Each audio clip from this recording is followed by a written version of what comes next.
Conference later. So, do you think there is a big three of the not big three? I mean, are there certain ones that push? And is there a specific group? Obviously, Neville and Luna, we're going to say that. Yeah, check your cheat sheet. Yeah. I would put Dobby in that. Yeah, I was thinking about that. Yeah. And Deathly Hallows. Yeah. I mean, we only see him sporadically through the series, but every time that we've seen him, he's always stepped up. Maybe not in the best of ways, but he's always been there, always been able to help, and he's just, he's always put himself out there, and even, to the point of making, the ultimate sacrifice, because he was trying to do what was right. He was trying to, help bring down Voldemort. So, yeah, I would definitely put Dobby in it. Y'all all agree with those three? Yeah, I can't think of anybody that would be better to replace Dobby. I mean, that's... you must put Dobby in there. Those three, yeah.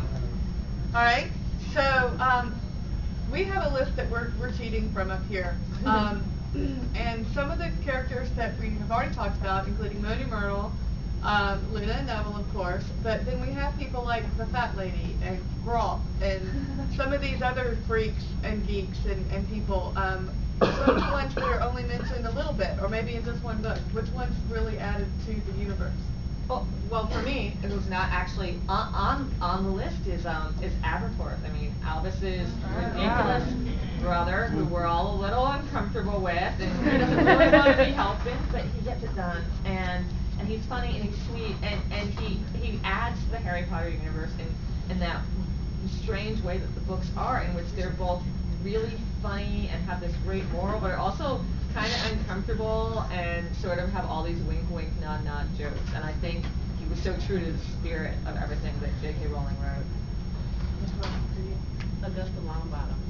I think because she's a bit eccentric, and you don't expect her to kind of be the supportive parental figure for Neville, because every time he talks about her, it's like he's scared of her. She doesn't think this. She didn't think he'd be a wizard.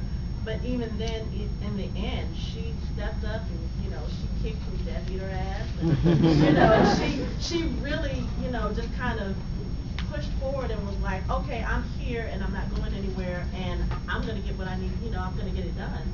So I think just her character and the way she was, and how in the end it was like, I'm proud of you, Neville. Go do what you need to do. That was just, it was something unexpected, but it was something that was welcome to see. If you're looking at enhancing the world, when I teach a lot of writing workshops, and one of the things that I tell people is that when you have characters, every single character in your story needs to be, because the story is about conflict. It's about turning pages. We turn pages because of conflict, because of teenage angst, or whatever the conflict is. That's why we turn it. Any character in a novel, or especially a short story, needs to be either an ally or an ally or enemy. That's the two things you need in a character. Unless it could be the bellhop saying he went that way, or it could be someone who's withholding information. I think that kind of an enemy, somebody that always gets in Harry Potter's way, and it's when you're reading and you just want to pop them one. And that's that frustration. You got to keep reading, and you can't put the chapter down as peaceful. That kid showed up at all the wrong times. In a sense, he actually helped enrich the world, because he was always, I don't want to say he was an enemy, but from the writing point of view, he's creating a roadblock for Harry to get the job done. And that's creating conflict in me, which is enriching the world, which makes me want to read. I don't need the mic. For me, she happened to be my favorite character in the books. I just absolutely fell in love with this character. For me, it was Tonks. I love Tonks. I think there's a little bit of Luna in her, because she didn't care that she could do her little shape change thing, change her hair color. She was another character, just who she was who she was, and she accepted it. She even fell in love with a freak, in a sense, with Remus. I got his name right? Did I get his name right? Yeah, I remember something. She was just a great character, and there was never enough of her in the books for me. I kept always waiting for more Tonks. But yeah, to me, I absolutely love that character. I was just like, wow, that's such a great character. Alright, so with these favorite characters and with some of the other ones, what are their favorite quirkiest character quirks? Quirky quirks. Quirky quirks that they have that makes them really stand out. And you can say a couple of them, and you know, they all have something. It's several somethings. Yeah. Generally. Somebody's up. Oh, Luna, I think What's her quirkiest quirk? The quirkiest quirk? Luna just believed in stuff that didn't make sense. I mean, it was just like marvelous. That was her quirk, is she believed all the stuff her dad printed, and then it turns out that, you know, some of it was true. And then now I'm all confused because we have to ruin our novels.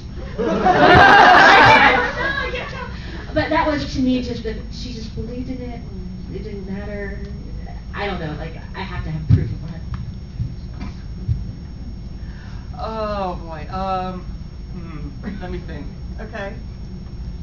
Favorite? I have to say the whole thing with nearly headless Nick. I cannot stop talking about the circumstances of his condition and the membership into this society. And I think anybody who's ever spent any time around academia, as I have had the misfortune to do, knows those people. But they're not as charming or useful or nearly beheaded as nearly headless. Which is frequently unfortunate. So I just love that because it was hilarious and comical and yet an oddly true thing about the world. I think for me, this is going to sound funny. I identify a lot with Colin Creevy because I'm such a huge fangirl, and I get that kind of experience. And I think, in kind of an off way, Harry's experience with him kind of prepared him for what else was out there, dealing with the Rita Skeeters and, you know, the Davy Prophets and everyone. You know, it just. I think if you can't deal with one person saying, "Oh my God, I love you," you know, how are you going to deal with everybody else, whether they love you, whether they hate you? So I think just in an off sense, he kind of, you know, helps in that sense to kind of make Harry a little more self-aware and say, okay, yeah, this is what I need to learn to deal with. Being, you know, the boy who lived.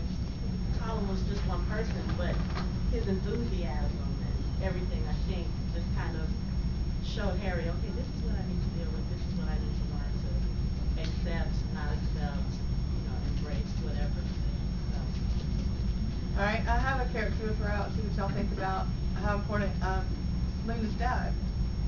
Well, okay, he's definitely a little geeky, maybe a little freaky. I mean, he was really important. If it wasn't for him, they would not have known about the whole Deathly Hallows, so he was probably the most important, you know, off character that there was.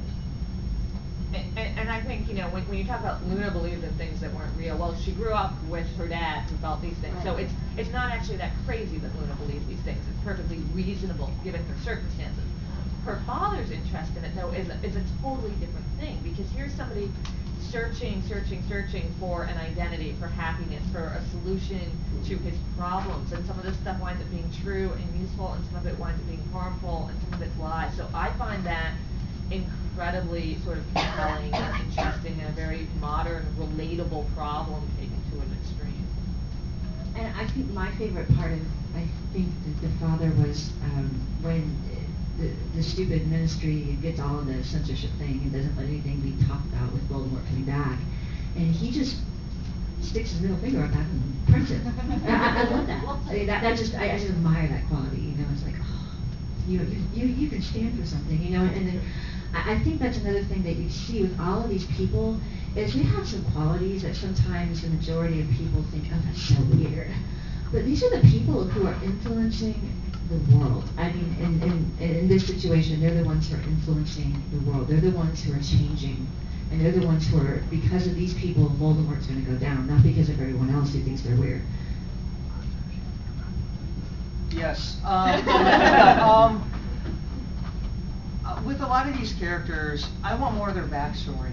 You know, I'll be honest, I'm actually waiting for the encyclopedia that actually ever comes out, because I want to know the backstory. I want to know what shapes some of these other characters that we don't get the background on.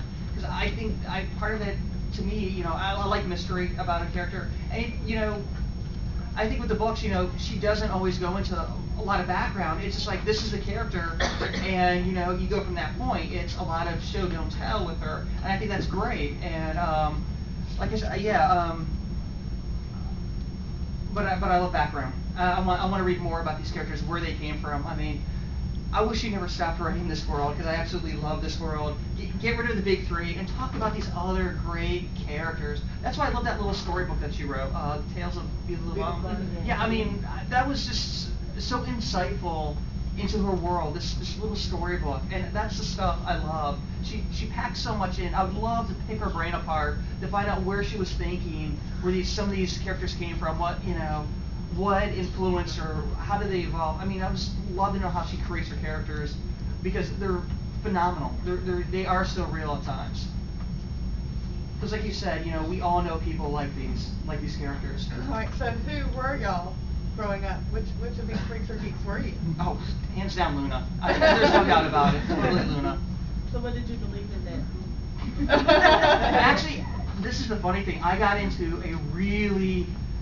I thought they were going to call my mom into school, because I believed in dinosaurs, I believed in evolution, and most everybody else in the class believed, you know, all creationism, God and stuff.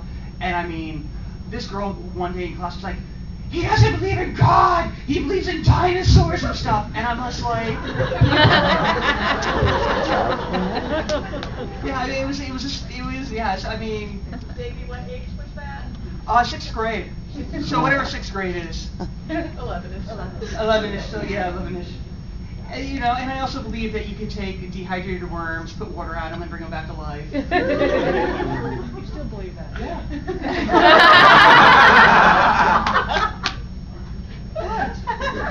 I don't know. Like, It's I've true. never thought about it. Let's go get some dried up worms. He also believes that zombies could be unicorns. That's true. So, Luna, for you also? What's your Dude, unicorns are so gonna be zombies. If you weren't here last night for that panel, it was the best panel ever. I would say that I think a lot of times it's the character who we empathize with the most is kind of who we feel the most like, and I do think I empathized with Luna, but not because of her believing those strange things, but just because of the way people just didn't like her. You know, and that was me in high school and middle school, you know. It was very hard. I totally understood that. And I also somehow I sympathize a lot with Colin Creedy, because not the fanboy aspect as much, but more of he just wanted to be part of things, and he couldn't understand why he was being annoying. and if I don't watch myself, I have that tendency. It's hard for me to pick from this list, because anybody who knows me from around fandom, I cosplayed Snape for years, because I do identify with poor, miserable little teen Snape. But I do think there's that sense of Luna again, but for me, it's actually that moment with the thresholds. I mean, she's lonely, she's had this experience of death, and she clearly has this very self-aware, serious, private sort of life that makes it really hard for her to relate to other people her age. And I was definitely the sort of kid that was in my own world a lot of times because of the experiences I had had outside of school. And it was fine, but it was like being 12, being 25 at the same time. And that part of Luna that isn't the flaky, awesome, wacky jewelry part really speaks to me. I agree with everything everyone said. I mean, Luna is, like I said, Luna is one of those characters that everybody tends to identify with. As a child, I did not have a hard childhood, but I was looked at kind of differently. I'm biracial, so people looked at me differently for that. My Japanese mother is a hard classic rock person, so that's what I grew up listening to. And for kids in my neighborhood where it's majority black, that was kind of a weird thing. So people always looked at me kind of weird. I didn't get treated bad, but I was always just, you know, she's kind of weird. She has weird taste. She likes to do weird things. So I do identify with that part of Luna, but again, Colin is probably more closely to my personality because I get excited about everything. My husband messes with me about it all the time. You know, food, TV, books, whatever, and that's my personality, so I identify a lot with that. All right, so let's see some of your opinions